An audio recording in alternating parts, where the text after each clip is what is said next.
उसके बाद एडवांटेज भी है। Okay online students, am I audible? बच्चों मेरी आवाज आ रही है आप सबको? Yes sir. म्यूट कर लीजिए सब लोग, टू फास्ट।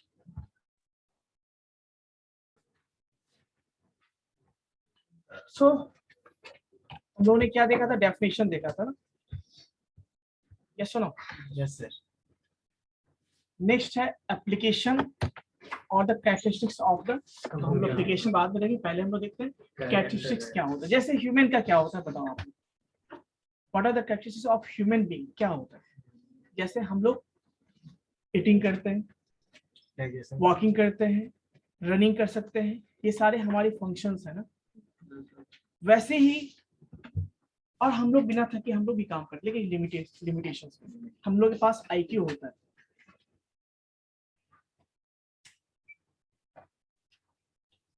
ठीक है? हम लोग के पास क्या होता है? आईक्यू, क्लियर है? लेकिन सिस्टम के पास नहीं होता। तो देखते हैं ऐसा कौन सा है ना, कुछ ऐसे कैरेक्टरिस्टिक्स हैं जो ह्यूमन के पास नहीं है बट फिर भी सिस्टम के पास होता है। कुछ तो डिफरेंस होगा ना। तो जैसा कि मैंने आपको फर्स्ट क्लास में बताया था कि सिस्टम हम क्यों डिजाइन, सिस्टम को क्यों बनाया गया कंप्यूटर सिस्टम को? फर्स्ट पर्पस था कैलकुलेशन, है ना? यानी कैलकुलेशन हमारा क्या फास्ट होगा। अब वो फास्ट होगा, ठीक है, उसके अलावा क्या क्या पर्पस हो सकता है? तो पहली बात देखो क्या है, ऑटोमेटिक। सबसे बड़ा फायदा क्या है? जब हम कैलकुलेशन करते हैं मैनुअली तो हमें टास्क मिला और फिनिश करने के बीच में हमें हमेशा मैनुअली करने पे क्या एक्टिव होना होता है, वहां पे काम सही से हो। जैसे मल्टीप्लिकेशन नहीं करना होगा हमें, तो हम खुद मैनुअली मल्टीप्लाई करेंगे, तो शुरू से लास्ट तक क्या है, हमें वहां पे हमें एक्टिव होना होता है। पर यहाँ पे ऐसा नहीं, आप इनपुट दे दो, इंस्ट्रक्शन दे दो, आप वेट करो किसके लिए? आप आउटपुट। इसी को कहते हैं ऑटोमेटिक। क्या है? ऑटोमेटिक। जो भी टास्क परफॉर्म करना है आप इनपुट दे दो उसे सिस्टम को, और क्या कर दोगे? और क्या करोगे बताओ?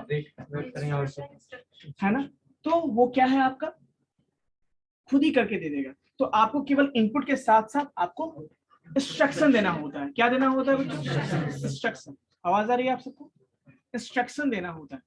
इंस्ट्रक्शन क्या है? देखिए, जैसे मान लीजिए सिंपल सा एग्जांपल मैं लेता हूँ, आपके घर का एग्जांपल लेता हूँ। कभी आप लोग, मम्मी ने कभी बोला कोई सामान लेके आओ, ये सामान लेके आए, ये आपको ये रुपया दे दिया, सामान लेके आओ। ये क्या है? आप पास रखिए, इनपुट मिला आपको, इनपुट। लेकिन ये भी मम्मी बोलते हैं उस दुकान से ही लाना, ऐसा भी बोलते। इसका मतलब है ना, इनपुट के साथ साथ आपको इंस्ट्रक्शन भी मिला। वैसे ही सिस्टम में हम इनपुट देते हैं और साथ साथ इंस्ट्रक्शन देते हैं, तो उसके बाद क्या है, सारी चीजें ऑटोमेटिक हो जाती है। क्लियर है? उसी को कहते हैं ऑटोमेटिक। सेकंड पॉइंट है स्पीड। यस, फर्स्ट मैंने बोला कैलकुलेशन के लिए हम सिस्टम को यूज करते हैं, बट क्यों यूज करते हैं? बिकॉज स्पीड कैलकुलेशन हम भी कर सकते हैं, आप भी कर सकते हैं। कुछ कैलकुलेशंस ऐसे हैं जो हम सिस्टम से फास्टर कर सकते हैं। जब इनपुट देंगे उसमें बहुत ज्यादा टाइम कंज्यूम होगा, लेकिन हम उसे फास्टर कर सकते हैं। 2+4 हम क्यों देंगे इनपुट? ऐसे कर सकते हैं, लेकिन हम ऐसा करते हैं क्या? तो फिर फायदा क्या हुआ? फायदा है ना, जब हम कॉम्प्लेक्स प्रॉब्लम्स को सॉल्व करते हैं, जब हम कॉम्प्लेक्स टास्क को परफॉर्म करते हैं, देन हमारे लिए क्या होता है? बेनिफिट होता है। कुछ ऐसे, जैसे मैं अभी आपको मल्टीप्लिकेशन दे दूं 3/3 डिजिट का दे दूं, तो क्या हो, कितना टाइम लगेगा आपको? 2 मिनट, 1 मिनट मिनिमम। 1 मिनट आप लोगे मिनिमम, एवरेज मानो तो 1 मिनट। लेकिन इसे मैं इसको इनपुट दे दूं और मैं एंटर क्लिक करूंगा, ये हमें आउटपुट है ना, फास्ट। तो यही, इसी को कहता है स्पीड। यानी जो भी काम ये करता है, जो भी ऑपरेशन परफॉर्म करता है, वो क्या करता है? फास्टर परफॉर्म करता है। यानी फास्टली मतलब ये हमारे प्रॉब्लम को बहुत फास्ट सॉल्व करता है। This is called speed. Clear है? थर्ड कैरेक्टरिस्टिक्स की बात करते हैं, एक्यूरेसी। अभी किसी ने पूछा था, इसीलिए मैं इस टॉपिक को पहले बता दिया, गार्बेज इन गार्बेज आउट। अभी देखो समझ में आ गया। एक्यूरेसी मतलब क्या होता है? एक्यूरेसी मतलब ऐसे 100%, 99% भी करेक्ट है ना। अभी देखो, क्या ऐसा हुआ है कि आपने कभी भी कोई कैलकुलेशन किया हो हमेशा सही हो? ऐसा होता है क्या? मोस्टली हम मिस्टेक करते हैं। कौन सा मैनुअल मिस्टेक? कभी किसी ने बोला, कभी लिखा, कभी अक्सर लोग 6 को 9 रीड ऐसा कभी कभी होता है जल्दबाजी में, है ना। अब उसमें भी चीजें तो ये सब क्या मैनुअल मिस्टेक होता है, हम लोग कर सकते हैं, पर सिस्टम कभी करता है क्या? बस कंडीशन ये है कि यदि आपने इनपुट क्या किया है, करेक्टली एंटर किया है, तो आउटपुट भी आपको क्या मिलेगा? करेक्ट मिलेगा। तो करेक्ट इन करेक्ट आउट, है ना। इसी का अपोजिट क्या होता है? अब कुछ बच्चे बोलेंगे सर आंसर गलत भी तो कभी मिलता है। हाँ मिलता है, लेकिन कब? यदि हम उसमें इनपुट ही गलत देंगे, इनकरेक्ट देंगे, तो हमें आउटपुट भी क्या मिलने वाला है बच्चों? इनकरेक्ट मिलने वाला है। इसी को कहते हैं गार्बेज इन गार्बेज आउट। किसके सेंस में? एक्यूरेसी के सेंस में। तो सिस्टम इतना परफेक्ट होता है, इतना एक्यूरेट होता है, यदि हम उसको इनपुट सही देते हैं, इंस्ट्रक्शन सही देते हैं, तो हमेशा रिजल्ट भी हमें क्या देगा? वो एक्यूरेट। तो पहला तो मैंने बोला कैलकुलेशन पर्पस के लिए ओवरऑल यूज करते हैं। सेकंड बेनिफिट क्या है यहाँ पे? सेकंड बेनिफिट क्या है? स्पीड। सेकंड बेनिफिट क्या है? स्पीड।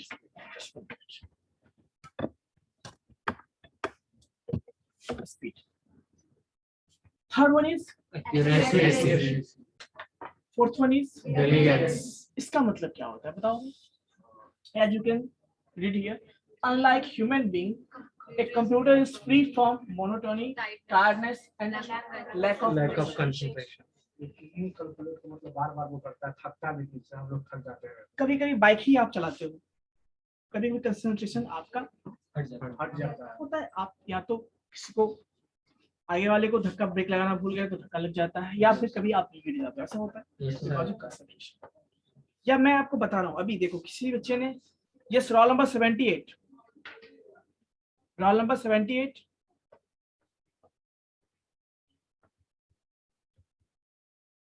गौरव रंजन, क्यों राइट कर रहे हो आप स्क्रीन पे?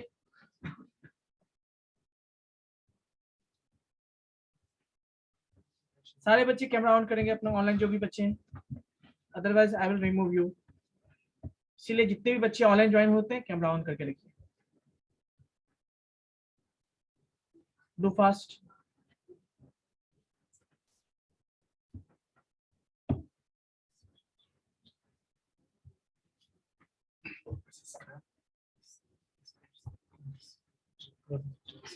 प्रिया रानी, प्रिया कुमारी, और रोल नंबर क्या है? 20 अंशु कुमार, और कौन है? यस।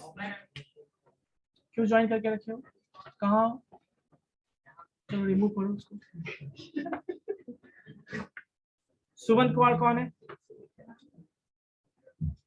सुमन, चलो चलिए ठीक है। इसीलिए आप लोग बीच में बच्चे लेट आए हैं, कोई भी अलाउ नहीं होगा, ठीक है। तो बेसिकली मैं बात कर डिलीजेंस की बात कर रहा हूँ, मतलब इट मींस दैट कि जैसे ह्यूमन बीइंग हम लोग काम करते करते क्या होता है, टायर्ड हो जाते हैं ना। कि अब कभी किसी ने आपसे जो है ना घर में थोड़ा ज्यादा काम करवा ले, तो मम्मी पापा मुझे आप छोड़ दीजिए, मुझे अब बहुत पढ़ना भी है, बहाना बना लेते हो। पढ़ते हो अलग बात नहीं हो, लेकिन बहाना बना। या सर ने मान लो 10 मिनट 1 घंटे से ज्यादा क्लास लिया, सर आज बहुत हो गया स्कूल से, ऐसा करते हो। इसका मतलब आप नहीं क्या है ये टॉप उसके लिए एक ही चीज पढ़ के आप बोर हो जाते हो। वो जो बोरिंग वाला जो कंसेप्ट है वो नहीं है। सेकंड चीज क्या है?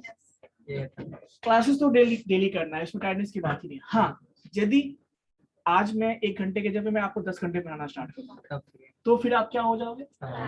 बट सिस्टम ऐसा करता है क्या? आज मैंने 2 ही घंटे यूज किया, कोई इशू नहीं है। आज मैंने नेक्स्ट डे मैंने 10 आवर्स को यूज किया, कोई इशू नहीं है। तो वो टायर्ड नहीं होता है और वो बोर भी नहीं होता है। ये नहीं बोलेगा कि हमें छोड़ दो, मुझे बहुत सारा काम आज करवा लियो, मुझे छोड़ दो।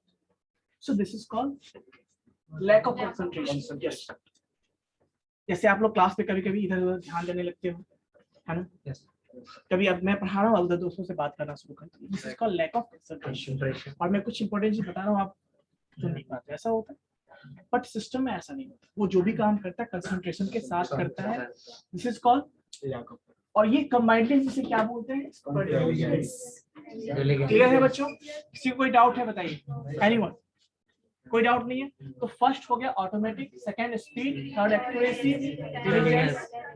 ये क्या नेक्स्ट क्या है बताओ? वर्सेटाइल नेचर समझते हो? जैसे आप मान लो आपका हॉबी, तो आप स्टडी एज ए स्टूडेंट आपका काम है, मेन काम है स्टडी करना, है ना।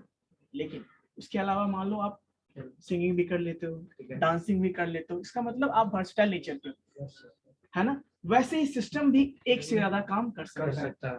क्या कर सकता है? एक से ज्यादा काम। उसी को कहते हैं, उसी प्रॉपर्टी को हम क्या बोलते हैं? ठीक है। Next one is power of remembering. Yes, ये जबकि ह्यूमन के पास इससे ज्यादा पावर है, वो यूज नहीं करता। लेकिन सिस्टम में आप कुछ स्टोर कर दो परमानेंटली, वो हमेशा के लिए मिलेगा आपको। आज या 10 साल के बाद भी जाओगे, यदि सिस्टम सही रहा तो वो मिल जाएगा, है ना। अब ये नहीं कि आप सिस्टम आज स्टोर कर 10 साल के बाद सिस्टम को जहां तहां रख दिया आपने, है ना। मान लो आपने इसमें पानी में रख दिया इसको, और फिर बोलोगे मेरा डेटा मिल जाए, वो नहीं। यदि सिस्टम सही है तो वो डेटा आपको फ्यूचर में कभी भी, इसी को कहते हैं पावर ऑफ मेमोरी, है ना। हमसे ज्यादा डेटा ये स्टोर कर सकता है। इवन इसका कैपेसिटी हमसे कम ही है, लेकिन फिर भी हम लोग रिवाइज नहीं करते, हम लोग को रिवीजन करना होता है हर चीज के लिए, तभी वो चीजें परमानेंट मेमोरी में स्टोर। कभी एबीसीडी बोलते हो आप लोग? क्यों नहीं बोलते हो? रीजन बताओ। क्योंकि बहुत सारे बहुत ज्यादा आप लोग प्रैक्टिस करवाया, पिटाई लगा हुआ है। और एक को आपने एक बार नहीं, आपने इवन 1000 टाइम 10,000 टाइम आपने ऐसे किया होगा। ए, है ना, जो आए लिख दे स्लिप पे ए और फिर बी, इस तरह से। तो आपने प्रैक्टिस किया वहां पे ना, इसलिए नहीं बोलते। तो वैसे ही सिस्टम में यदि हम किसी भी डेटा को परमानेंटली स्टोर कर देते हैं तो ये हमेशा के लिए आपके पास अवेलेबल होगा। एक चीज और, पावर ऑफ मेमोरी। आप बहुत ज्यादा डेटा भी स्टोर कर सकते हो कैपेसिटी के हिसाब से। 1 TB है तो और भी, 2 TB है स्टोरेज तो और भी। तो ये पावर ऑफ मेमोरी हो गया। नो आईक्यू, यस, मतलब ह्यूमन बीइंग के पास आईक्यू है। आप आईक्यू मतलब क्या? Decision making. आप खुद डिसीजन मेकिंग होते हो।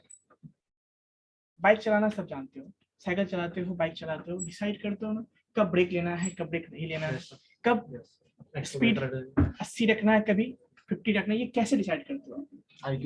क्या रोड बहुत खराब है, आप 100 पे चलाते हो क्या? वहां भी आपका आईक्यू यूज होता है ना, कि यहाँ पे चलाने से गड़बड़ हो सकता है ना। ब्रेकर है, ब्रेकर को स्पीड में स्लो करना होगा, आप स्लो स्पीड को ब्रेक करना होगा। तो बेसिकली आप वहां पे क्या डिसीजन मेकिंग कर रहे हो ना। आप घर से निकलते हो, मान लेते हैं वहां पे लेफ्ट में भी रास्ता जाता हो, राइट में भी जाता हो और सामने भी, तो आप क्या करते हो? डिसाइड करते हो कि आपको कहाँ जाना है। यदि आपको कॉलेज जाना है तो लेफ्ट में, मान लो कॉलेज है तो लेफ्ट डिसाइड करते हो। मार्केट जाना है मान लो राइट में है तो राइट जाते हो। तो यहाँ भी आप क्या करते हो? डिसीजन में। वैसे ही सिस्टम भी क्या है? डिसीजन नहीं लेता है। ये इसके पास आईक्यू नहीं होता, ये ह्यूमन पे डिपेंड होता है। हम इससे जो बोलेंगे वही काम वो करेगा, यानी हमारे इंस्ट्रक्शन पे ये डिपेंड करता है। ये जो ऑपरेटर होता है उसके इंस्ट्रक्शन पे, यूजर के इंस्ट्रक्शन पे ये काम करता है, इसीलिए इसको बोलते हैं। इसको हम डिपेंडेंसी भी बोल सकते हैं, क्योंकि आईक्यू नहीं है तो ये डिपेंड किस पे करता है? ह्यूमन बीइंग पे करता है। क्लियर है बच्चों? कोई डाउट किसी को? ऑनलाइन स्टूडेंट्स किसी को भी डाउट है? नो फीलिंग्स सबसे इंपॉर्टेंट चीज है। यदि आपको अच्छा काम करना है तो सबसे क्या है? होना चाहिए, लेकिन उतना भी नहीं है। अब फीलिंग क्या है? देखिए, जैसे सिंपल सी, आप कभी जा रहे हो तो रास्ते में कभी देखते हो किसी पर्सन को एक्सीडेंट हो गया, तो गिर गया, तो आप उसको हेल्प करते हो क्योंकि आपके अंदर फीलिंग है। किसी बच्चे को देखते हो तो आप उसको हेल्प करते हो, है ना। तो दिस इज कॉल्ड फीलिंग। या अपने फ्रेंड को ही देखते हो थोड़ा सा परेशान है तो, है ना, बोलते हो ना उसको, हेल्प करते हो, मोटिवेट करते हो, है ना। वैसे ही इसके पास फीलिंग्स नहीं होती, होता है? नहीं होता। वैसे का मतलब ऐसा नहीं कि हमें होता है, ये कंफ्यूजन होता है, मतलब नहीं होता है इसके पास, ठीक। उसका मतलब फीलिंग हुआ तो ये भी तुम्हारे जैसा हो जाएगा, ह्यूमन बीइंग के जैसा हो जाएगा, है ना। तो बेसिकली यहाँ पे क्या है, सिस्टम के पास फीलिंग्स नहीं होता है ना।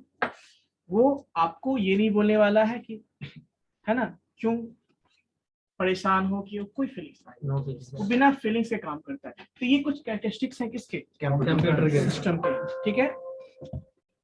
चलिए अब एप्लीकेशन की बात करते हैं। एप्लीकेशन मतलब क्या होता है बच्चों? एप्स यूज कहाँ, यानी कंप्यूटर सिस्टम को यूज हम किस फील्ड में करते हैं, है ना, दैट इज कॉल्ड एप्लीकेशन। अब जैसे आपका सब्जेक्ट का नाम क्या है? IT तो आखिर मैनेजमेंट में क्या यूज है, आईटी का क्या यूज है ना। तो उसमें जाने से पहले हम लोग देखते हैं अभी कॉमन कि इसका एप्लीकेशन कहाँ कहाँ पे कंप्यूटर का है ना।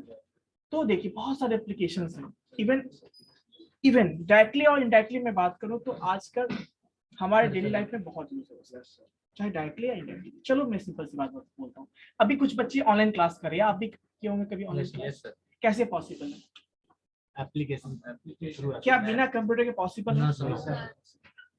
अब देखो मैं कंप्यूटर बोलता हूँ, इसका मतलब जो आजकल के स्मार्टफोन होते हैं वो भी कंप्यूटर है ना। तो बेसिकली कहने का मतलब ये है कि जितने भी आजकल हम लोग एप्लीकेशंस यूज करते हैं, जितने भी हम लोग सॉफ्टवेयर यूज करते हैं, जितने भी रियल लाइफ में इनडायरेक्टली रूप से, जैसे आप बुकिंग टिकट बुक करते हो, पॉसिबल है कि आजकल ऑनलाइन बुकिंग यदि बिना सिस्टम का आप कर सकते हो, पॉसिबल नहीं। आप ट्रेन का टिकट बुक करना हो, आपको फ्लाइट का टिकट बुक करना हो, बस का टिकट बुक करना हो, या आप आजकल ऑनलाइन रिचार्ज घर बैठे कर लेते हैं, ये भी पॉसिबल कैसे है, बिकॉज ऑफ सिस्टम। तो बहुत जगह इसके एप्लीकेशन, बट कुछ उसमें से कॉमनली हम बात कर लेते हैं। जैसे पहला क्या है, साइंटिफिक, जितने भी रिसर्च होते हैं आज वो सारे क्या है, साइंटिफिक। हर जगह सिस्टम का यूज होता है, बिना सिस्टम का सच होता था ऐसा नहीं होता है, लेकिन स्लो प्रोसेस, हाँ स्लो प्रोसेस, वेरी स्लो। जैसे आजकल वेदर फोरकास्टिंग का आप नाम जानते हो, यस सुना है, क्या होता है कि वो आपके मोबाइल में भी ऐसा फंक्शन होगा, आप कल का, परसों का, उसके बाद के दिन का भी आप कर सकते हो कि कैसा मौसम हो सकता है 80% सही हो, लेकिन होता है। कैसे करते हैं, कभी सोचो इसके बारे में, कैसे करते हैं। तो डेटा एनालिसिस में जो ये भी तो साइंटिफिक रिसर्च का ही पार्ट है ना।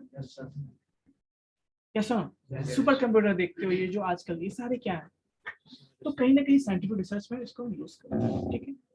सेकेंड है बिजनेस एप्लीकेशंस। आजकल जितने भी बिजनेस है, किस बिजनेस पे यूज नहीं होता है, सारे बिजनेस। सिंपल सी बात देखो, आजकल जितने भी मैन्युफैक्चरिंग हब है, यानी सिंपल कंपनी है जहाँ फैक्ट्रीज होती है, वहां भी जो मशीन होते हैं वो ऑटोमेटिक मशीन होते हैं, सारे ऑटोमेटेड होते हैं, किसके थ्रू, सिस्टम के। तो वहां भी तो यूज है ना बिजनेस पर्पज से। थर्ड क्या है, एजुकेशन, जो हम लोग खुद अभी कर रहे हैं। अभी आप प्रोजेक्टर पे देख रहे हो, आप कितना अच्छे से पढ़ रहे हो, लिखना भी नहीं पड़ रहा है, सुन भी रहे हो, और बाद में पीडीएफ का वेट करते रहो, है ना। तो ये क्या है, आपका सिस्टम एजुकेशन में आप यूज कर रहे हो कि पूरा टाइम। अब देखो इसका पॉजिटिव ये चीज है कि आपको पूरा समय यहाँ पे समझने पे ध्यान देना है, कंसंट्रेशन। अभी देखा था ना, कंसंट्रेशन पूरा 100% कंसंट्रेशन आपको देना चाहिए, सुनना चाहिए, समझना चाहिए। बाकी तो मैं पीडीएफ आपको दे दूँ, ठीक है। सो this is called education and training भी कह सकते हैं। आजकल ऑनलाइन क्या कहते हैं, रिसोर्सेज अवेलेबल हैं, जिसके थ्रू आप बहुत सारे नॉलेज को गेन कर सकते हो। So basically it is possible because of the computer. तो ये एजुकेशन इंडस्ट्री में हो गया। Next entertainment. आजकल आप घर बैठे आप मूवी देख लेते हो, है ना, डाउनलोड किया, मूवी देख लिया, ऑनलाइन देख लिया। तो वैसे ही ये सारे कैसे पॉसिबल है, because of computer, because of computer. जो मैं कंप्यूटर की बात, आईटी मतलब कंप्यूटर, ठीक है। नेक्स्ट बैंकिंग सर्विस आप यूज करते हो, यूपीआई का नाम सुना होगा, नेफ्ट का नाम सुना होगा, आरटीजीएस का नाम सुना होगा, ये सारे क्या है, बैंकिंग सर्विसेज है। और उससे आजकल आप घर बैठे यूज कर पाते हो। Yes sir, yes sir. आप घर बैठे एक क्लिक में आप सिंपल सा एग्जांपल देखो, मान लो आपके किसी फ्रेंड को किसी रुपए की जरूरत थी, मान लो आपने दे दिया, अब उससे आप मांगते हो तो वो बहाना बनाता है, मेरे पास यूपीआई नहीं है, मेरे पास फोन पे नहीं है, तो आप क्या बोलते हो, गूगल पे से भेज दो, गूगल पे भी नहीं है तो पेटीएम से भेज दो, पेटीएम से नहीं है तो एप्लीकेशन से भेज दो। कैश मतलब लेने वाला भी जो है बहाना बनाता है, और जिसको देना है वो तो बहाना बनाता है। तो बेसिकली यहाँ पे आप भी एक्सपर्ट हो, आईटी एक्सपर्ट हो, आप भी उसको ऑप्शन है, तो इतना सा ऑप्शन है, उसको भेजना होगा तभी तो भेजेगा। बट ये देखो, आज से 10 साल पहले की मैं बात करूँ, 5 साल पहले की बात करूँ, तो लोग पहले बहाना बनाते थे कि बैंक बंद है, ये बंद है, बैंक बंद है, आज है ना 2 बज गया है ना, छुट्टी है। आजकल के बहाना बनाते हो क्या, जिसको रुपया भेजना होता है तो एक क्लिक में आप भेज सकते हो, जिसे रिसीव करना होता है एक क्लिक में आप रिसीव कर लेते हो। बस एक ही काम के लिए एटीएम जाना होता है, उससे रुपया निकालने। पहले एक बहाना और भी होता था लोगों का कि हमें बैंक पासबुक अपडेट करवाना है, कितना रुपया आया चेक करना है। आजकल आपके अकाउंट में कोई रुपया भेजेगा तो भी नोटिफिकेशन मिल जाता है आपको, आप किसी को भेजोगे तो आपको इन्फॉर्मेशन कितना बैलेंस बचा हुआ है मिल जाता है, बिकॉज ऑफ सारा कंप्यूटराइजेशन। इसीलिए तो ये जो बैंकिंग सर्विसेज जो आपके 24/7 आपके पास अवेलेबल है बिकॉज ऑफ कंप्यूटर। नेक्स्ट, हाँ बैंक में जाते हो आप कभी, चलो आपके पास जब मोबाइल नहीं था मैं उसकी बात करूँ, बैंक में जाओगे, खासकर SBI की बात करता हूँ, गए लाइन में लगना होता था, कितना प्रॉब्लम, यानी बेसिकली सिंपल सी बात देखो ना कि हमारे डे टू डे लाइफ में बहुत सारे रियल वर्ल्ड प्रॉब्लम्स होते हैं, बहुत सारे होते हैं ना जिसको हमें फेस करना होता है, उसका सॉल्यूशन आजकल हमारे पास है या नहीं है बताओ। आप अभी क्लास में बैठे हो, 5 मिनट का ब्रेक मिला, आप चाहो तो एक शूज ऑर्डर कर सकते हो, आप चाहो तो कोई जींस ऑर्डर कर सकते हो, पॉसिबल है ना। Yes sir. तो कहने का मतलब ये है कि ये सारे कैसे पॉसिबल है, बिकॉज ऑफ कंप्यूटर सिस्टम, है ना। तो ये सारा फैसिलिटी आपको कैसे मिला, पहले मिलता था क्या? नहीं सर। हर चीज के लिए आपको मार्केट जाना होता था, मार्केट जाओगे तो ट्रैवलिंग कॉस्ट ऐड कर दो, उसके बाद क्या है आपका टाइमिंग, आप समय निकाल के ही जाओगे,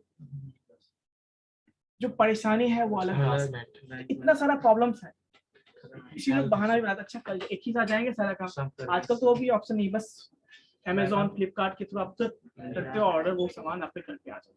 बिग बाजार बहुत सारे ऑप्शन हैं जिसके थ्रू आप घर बैठे अपना खाने पीने के सामान भी अपना सकते, जोमेटो स्विगी सारे ऑप्शन। तो because of what, this is the communication, yes और नो। तो ये सारे ऑप्शंस आपके पास अवेलेबल है ना। Yes sir. नेक्स्ट क्या है, कम्युनिकेशन।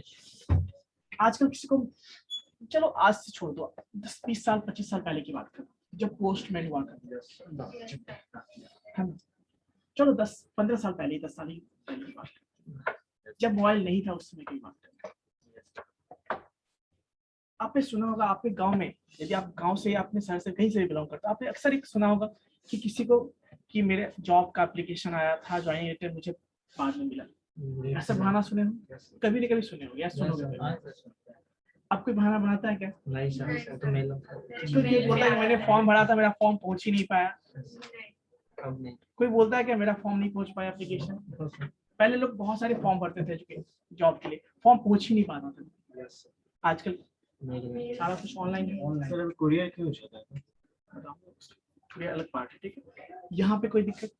तो ये सारे पॉसिबल कैसे, ये सारे कम्युनिकेशन के पार्ट है ना। Yes sir. पहले आपको एक मैसेज के लिए 15 दिन 20 दिन वेट करना होता है ना, आज आप सेकंडों में भेज दे रहे हो, मेल कर दिया, काम खत्म, अपना तुम जानो, है ना। जॉब करोगे, मेल कर दोगे, काम खत्म, बाकी अपना जो टास्क मिला, प्रोजेक्ट मिला, काम कंप्लीट करोगे, मेल कर दोगे। तो कहने का मतलब ये कम्युनिकेशन का ही पार्ट है ना, ये कैसे पॉसिबल है।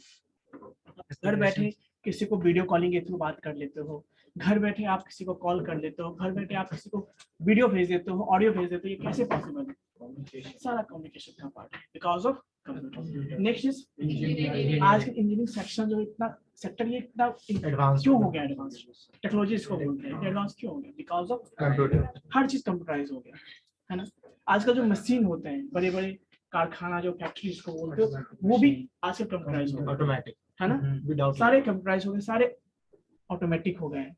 जहाँ पे प्रॉब्लम भी है इसका मैं बताऊंगा, इससे प्रॉब्लम क्या एम्प्लॉयमेंट चीज होता है, बट ये अलग पार्ट है, बस हमें कंप्यूटर के बारे में फोकस करना है। नेक्स्ट मेडिसिन, मेडिकल में भी क्या है, बहुत सारे रिसर्च आजकल आप देख रहे हो डेवलपमेंट हो रहा है बिकॉज ऑफ कंप्यूटर। सिंपल सी बात, आप पेशेंट मॉनिटरिंग सिस्टम की बात करते हो, आपने वेंटिलेशन सिस्टम देखा होगा, यस सर। देखो नहीं देखे हो कभी, भगवान न करे देखो ऐसा, बट मूवी में आपने देखा होगा, है ना, मूवी में तो देखा ही होगा। वहाँ देखते हो, वहाँ जो बहुत सारे वेव्स मूव कर रहे होते हैं, है ना, टिक टिक टिक आवाज क्यों होता है वो पता होगा कभी, कोई क्यों यूज करते हैं उसको, ताकि पेशेंट की कंडीशन को वो मॉनिटर कर सके, उसका बीपी, उसका ऑक्सीजन लेवल, है ना, ये सारा मॉनिटर कर सके, इसीलिए यूज करते हैं ना। तो बेसिकली क्यों करते हैं, ताकि पेशेंट का क्या कंडीशन है उसको हम पता रियल टाइम में पता कर सके। रियल टाइम मतलब क्या, अभी अब मान लो ऐसा हो पेशेंट है, ऑक्सीजन लेवल 5 मिनट पहले उसका लो हो गया और अभी वो शो करेगा तो फिर पर्सन पूछेगा क्या। तो वहाँ पे रियल टाइम की बात करते हैं। आपको इन्फॉर्मेशन क्या चाहिए? Real time. हमें स्टोर नहीं करना डेटा को, हमें डेटा इंस्टेंटली चाहिए। आपको वीडियो कॉल करते हो, रियल टाइम में करते हो। अब ऐसा हो हेलो बोलेंगे 5 मिनट में हेलो यस, तो पॉसिबल है क्या? वो रियल टाइम हुआ नहीं। रियल टाइम मतलब अभी के अभी, अभी हमें इन्फॉर्मेशन भेजना है, अभी मैं किसी के मुझे किसी से वीडियो कॉल के थ्रू बात करूँ। आप घर से आप यहाँ पे रहते हो, मम्मी पापा कॉल करते होंगे, कभी भी कॉल कर देते हो, क्या कहाँ घूम रहा है देखते हैं, सबूत भी है, वीडियो कॉल करो कहाँ है, कुछ भी नहीं बोल सकते हो। तो पॉसिबल कैसे है? कम्युनिकेशन का पार्ट है। बट मैं अभी मॉनिटरिंग की बात है तो यहाँ भी क्या है, मेडिकल जो पेशेंट मॉनिटरिंग सिस्टम वहाँ भी कंप्यूटराइज आप देखते हो। तो मेडिकल इक्विपमेंट्स भी आजकल इतने कंप्यूटराइज हो गए हैं, यहाँ भी तो कंप्यूटर यूज करते हो। नेक्स्ट है आपका बुक पब्लिशिंग। आजकल इतने अच्छे डिजाइन वाले बुक देखते हो आप, इतने अच्छे अच्छे ग्राफिक्स वाले बुक देखते हो आप, कैसे पॉसिबल है? कंप्यूटर के थ्रू। नेक्स्ट ये तो बोलने की जरूरत ही नहीं है। गेम बोलो तो मैं पबजी ही सबको दिमाग में आता है। तो ये भी क्या है आपका, पॉसिबल कैसे है? कंप्यूटर। ठीक है। नेक्स्ट है पर्सनल। यस, पर्सनल यूज भी हम लोग करते हैं। जैसे हमें पीडीएफ तैयार, जैसे मैं ही आपको पढ़ाता हूँ, मुझे आपको कंटेंट प्रोवाइड करना, तो मैं भी तो पीपीटी बनाता हूँ आपके लिए, कंटेंट तैयार करता हूँ बिकॉज ऑफ कंप्यूटर। मैं आपसे असाइनमेंट मांगू तो आपको भी कंप्रेस करके दोगे, कट कॉपी पेस्ट करके दोगे, है ना? है ना? नहीं। तो बिकॉज ऑफ कंप्यूटर, ये कट कॉपी पेस्ट तभी कर सकते कंप्यूटर है, अदरवाइज नेक्स्ट है आपका अकाउंटिंग। बिल्कुल। अब ये आपके काम का है, आपके फील्ड का है। यानी मैनेजमेंट में आप पूछ रहे थे, तो मैनेजमेंट में एक ये भी एक ऑप्शन है कि आप अकाउंटिंग पर्पस के लिए भी कंप्यूटर को यूज कर सकते हो, या सुना करते ही हो। उसका टैली का नाम सुना होगा आपने। आजकल बहुत सारे जो बड़े बड़े कंपनियां हैं वो भी अपने हिसाब से सॉफ्टवेयर बनवाती है ना? तो बेसिकली कहने का मतलब ये हुआ कि ये सारे क्या है एप्लीकेशन जो कि हम कंप्यूटर के हेल्प से इस सारे फील्ड में हम कंप्यूटर को यूज कर सकते हैं। इसके अलावा और भी बहुत सारा है। रिजर्वेशन सिस्टम आप कह सकते हो, है ना? रिजर्वेशन सिस्टम कोई दिक्कत? तो वहां भी आप आजकल आप ओला, उबर, रैपिडो, ये सारे आपके एक क्लिक पे डिपेंड करता है। आपको कहीं जाना है आपको, तो हर चीज आपका क्या है आजकल एडवांस हो गया। यही तो आईटी है, इसी को तो इंफॉर्मेशन टेक्नोलॉजी कहते हैं। मतलब इंफॉर्मेशन टेक्नोलॉजी क्यों कहते हैं? सिंपल सी बात है कि हर एक चीज आपके पास अवेलेबल है, हर एक इंफॉर्मेशन आपके पास एक क्लिक पे अवेलेबल है। ठीक है, कोई डाउट बच्चों? एनीवन?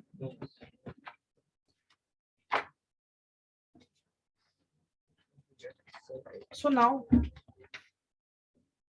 ब्लॉक डायग्राम क्या डिस्कस करेंगे हम लोग? Block diagram. What do you mean by block? What do you mean by block? वो जो बॉक्स होता है उसी को ब्लॉक कहते हैं। जो बॉक्स होता है उसी को हम क्या कहते हैं? ब्लॉक कहते हैं। यानी क्या सिस्टम को डिजाइन करना पॉसिबल है क्या पेपर पे? जो कंप्यूटर जितने भी कंपोनेंट्स है पॉसिबल है क्या? तो हम उसको ग्राफिक्स के थ्रू यूज करते हैं, दैट इज कॉल्ड ब्लॉक। इसी को कहते हैं ब्लॉक डायग्राम। मतलब ये क्यों यूज करते हैं? क्योंकि जितने भी कंप्यूटर आप देखोगे, चाहे वो डेस्कटॉप हो या लैपटॉप हो या डेल का लैपटॉप हो या एसर का हो या फिर वो मैकबुक, कोई भी हो, सब में आप देखो यही आर्किटेक्चर यूज होता है। उसमें क्या होते हैं? इनपुट डिवाइस होते हैं ना, आउटपुट डिवाइस होते हैं ना, प्रोसेसर डिवाइस, सीपीयू होता है ना, मेमोरी यूनिट होता है। ये सारे कंपोनेंट्स हर एक सिस्टम में अवेलेबल है। इसी को कहते हैं ब्लॉक डायग्राम। क्लियर है बच्चों?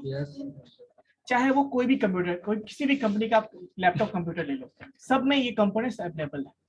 ठीक है। अब सिर्फ इनपुट डिवाइस, हम इनपुट लेने के लिए यूजर से हमें इनपुट लेना है, तभी तो हम कोई टास्क परफॉर्म करेंगे ना। आखिर प्रॉब्लम क्या है? हम जो सिस्टम बनाया है यूजर की ही प्रॉब्लम को सॉल्व करने के लिए, यूजर से इनपुट ही नहीं ले पाएंगे तो हम कैसे टास्क परफॉर्म करेंगे? उसके लिए हमारे पास क्या होना चाहिए? इनपुट डिवाइस होना चाहिए। Normally commonly use input device क्या होता है आपका? कीबोर्ड और माउस। इसके अलावा आप कुछ भी यूज कर सकते हो। बट कॉमनली क्या होता है आजकल? तो आप लोग माइक में भी क्या यूज करते हो आजकल? जो ईयरबड आ गया है वो भी इनपुट डिवाइस है, ब्लूटूथ इसको बोलते हैं। तो कहने का मतलब हुआ ये इनपुट डिवाइस हो गए। आउटपुट डिवाइस की बात करते हैं। आउटपुट डिवाइस जिसके हेल्प से हम रिजल्ट को गेन करते हैं या फिर रिसीव करते हैं, या हम रिजल्ट को देखते हैं या आउटपुट देखते हैं, that is called output device. तो जैसे कॉमनली यूज में क्या है, मॉनिटर, प्रिंटर, जैसे आज प्रोजेक्टर के थ्रू मैं आप सब कुछ डिस्प्ले कर रहा हूँ जो मैं कंटेंट मेरे पास, दैट इज कॉल्ड आउटपुट। समझ में आया। यस तो इस तरह से हम लोग क्या करते हैं, चलो इनपुट हो गया, आउटपुट डिवाइस हो गया। इनपुट डिवाइस को हमने ब्लॉक से रिप्रेजेंट किया है, आउटपुट को भी ब्लॉक से रिप्रेजेंट किया है। अब ये भी एक ब्लॉक दिख रहा है आपको, ये है ना, क्या है, सीपीयू। सीपीयू क्या होता है, सेंट्रल प्रोसेसिंग यूनिट। अब ये क्या होता है, मेन पार्ट। जिस तरह से हमारा ब्रेन है ना, वैसे ही ये सीपीयू होगा। अब इसमें होगा क्या, सीयू होता है, मतलब कंट्रोल यूनिट होता है। सेकंड एएलयू, जिसको अरिथमेटिकल लॉजिकल यूनिट या फिर अरिथमेटिक लॉजिक यूनिट भी कहते हैं, मेन मेमोरी। अब इसको छोड़ दो, ब्लू वाले को छोड़ दो, इसको छोड़ दो, इसको हम लोग सीपीयू कमांडली कहते हैं। यानी सीपीयू के अंदर ये सारी चीजें होती है। सीयू का काम क्या है, कंट्रोल यूनिट का काम क्या है, ये जितने भी हार्डवेयर, जितने भी सॉफ्टवेयर, जितने भी कंपोनेंट्स आपके सिस्टम में कनेक्टेड हैं, सबको कंट्रोल कौन करता है, ये कंट्रोल।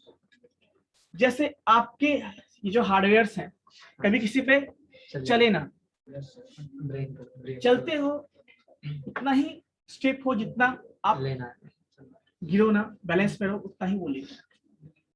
आप बाइक चलाते हो, आपके दिमाग को भी कंट्रोल कर सकता है कि ध्यान से आगे गड्ढा है, तो ये चीज भी क्या है, आपको कंट्रोल करता है। उसी तरह से सिस्टम में बहुत सारे हार्डवेयर हो सकते हैं आपके हाथ पर, ये भी तो हार्डवेयर ही हुए हैं आपके, किसी पे चले ना, किसी को, है ना।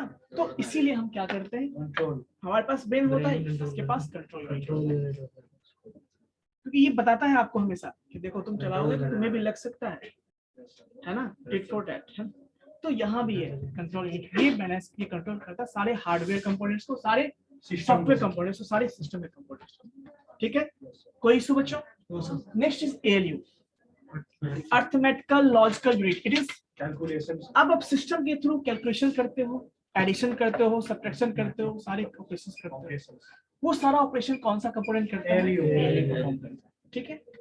नेक्स्ट इज व्हाट, अब जब सिस्टम को ऑन करते हो तो ऑन करते ही आपको पता होना चाहिए कि सबसे पहले एक मेमोरी यूज में आता है, that is called main memory. आपने रैम रोम का नाम सुना होगा, सबसे पहले वही यूज में आता है। यदि आपके सिस्टम में वो नहीं है तो आपका सिस्टम यूज नहीं कर सकते, आप वो स्टार्ट ही नहीं होगा। तो वो मेन मेमोरी, चलो ये क्लियर, इसको सीखो, इसमें हम डिस्कस करेंगे डिटेल से। नेक्स्ट है ऑक्सिलरी स्टोरेज, एक्चुअली इसको सेकेंडरी मेमोरी भी कहते हैं हम लोग, क्या कहते हैं, सेकेंडरी मेमोरी। हार्ड डिस्क भी कहते हैं और भी कुछ, एसएसडी वो भी हार्ड डिस्क। तो ये जो आपका है, अब ये जो मेन मेमोरी हो गया जिसको रैम रोम बोलते हो, और साथ में यदि मैं हार्ड डिस्क को भी इंक्लूड कर दूं तो कमांडली वो क्या कहलाता है, ऑक्सिलरी, या तो इसको बोलते हैं हम लोग मेमोरी, क्या बोलते हैं, मेमोरी यूनिट कहते हैं। तो बेसिकली हमारे सिस्टम में क्या होते हैं, इनपुट यूनिट होंगे, आउटपुट होंगे, सेंट्रल प्रोसेसिंग यूनिट होंगे, और इसी को कहते हैं ब्लॉक डायग्राम। सर रैम और रोम सर प्राइमरी मेमोरी होता है। बिल्कुल प्राइमरी मेमोरी होता है। और ये सेकेंडरी में, हाँ, इसकी बात मैं करूंगा बाद में, अभी ज्यादा टेंशन नहीं लेना, एकदम आराम से, ठीक है, अभी इतना ही समझो। चलो नेक्स्ट पूछोगे, सर ये डिजाइन किसने दिया था, पूछो। अभी जो मैंने डिजाइन बताया किसने दिया, किसने दिया, ये डिजाइन किसने दिया, बता रहा हूँ। तो बेसिकली ये डिजाइन किसने किसी को दिया, किसी ने दिया होगा ना। जैसे हम लोग कोई बनाते हैं, जैसे सिंपल सी बात, मैं एटम की बात करता हूँ। एटम के बारे में आपने देखा, बहुत सारे थ्योरी दिए गए थे ना, बहुत सारे थ्योरी दिया था। नील्स बोर का फाइनली जो है एक्सेप्ट हुआ था, डाल्टन थ्योरी आए थे, बहुत सारे आए थे, जो हम लोगों ने देखा जिसके क्या मानते हैं, नील्स बोर को मानते है ना। इसने बोला कि एक न्यूक्लियस होता है, उसके चारों बहुत सारे ऑर्बिट होते हैं, उसमें इलेक्ट्रॉन्स अपने अपने ऑर्बिट में घूमते हैं और फिक्स नंबर ऑफ इलेक्ट्रॉन घूमते हैं इस ऑर्बिट के हिसाब से। वैसे किसी न किसी को तो बहुत सारे, देखो ये 1940, आपको पता है 1940 से लेके 46 के बीच में आपका जो एक्चुअली में जो कंप्यूटर कहते हैं ना, आपको डिजिटल कंप्यूटर इसको कहते हैं, उसका डेवलपमेंट स्टार्ट हो गया था। उससे पहले भी कंप्यूटर्स थे लेकिन वो डिजिटल कंप्यूटर नहीं थे। तो 1940s मतलब वो जो 10 साल का जो पीरियड है, तो उस समय जो कंप्यूटर एवोल्यूशन हुआ तो बहुत सारे साइंटिस्ट ने अपना अपना हर जगह बहुत सारा जगह रिसर्च चल रहा था इसके बाद। Yes, somebody is trying to say anything? Yes बच्चों, कोई डाउट है आप लोगों को, किसी को? No sir. ठीक है, तो म्यूट करके रखिएगा आप लोग। जब पूछना हो तो बताइए।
सर आपकी आवाज नहीं आ रही।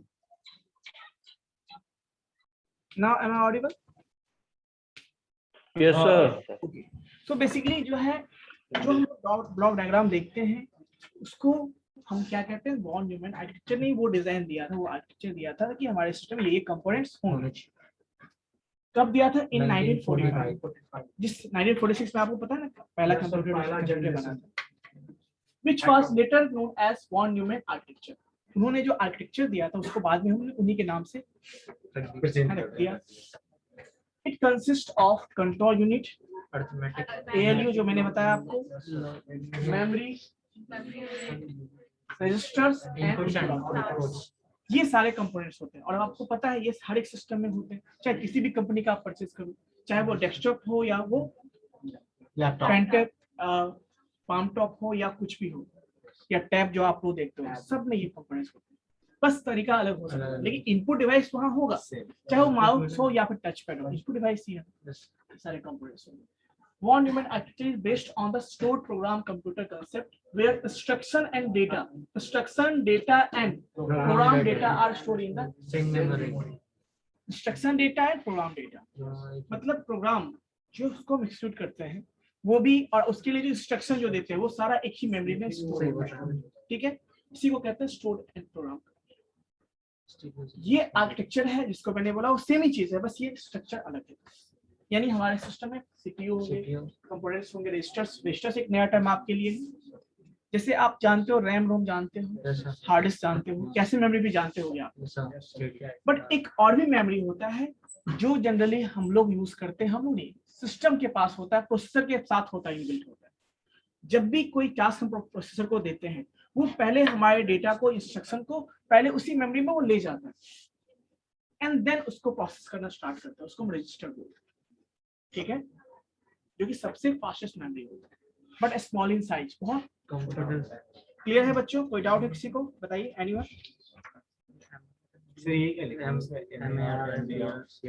मैं बता देता हूँ, चलिए ये चीजें आप कंप्यूटर ऑर्गेनाइजेशन आर्किटेक्चर सब्जेक्ट है उसमें आप पढ़ोगे, सॉरी आप लोग नहीं पढ़ोगे। चलिए मैं बता देता हूँ। पीसी, इसका program counter, CIR, actually see हटा दो, सिंपल IR देखो, that is called instruction register.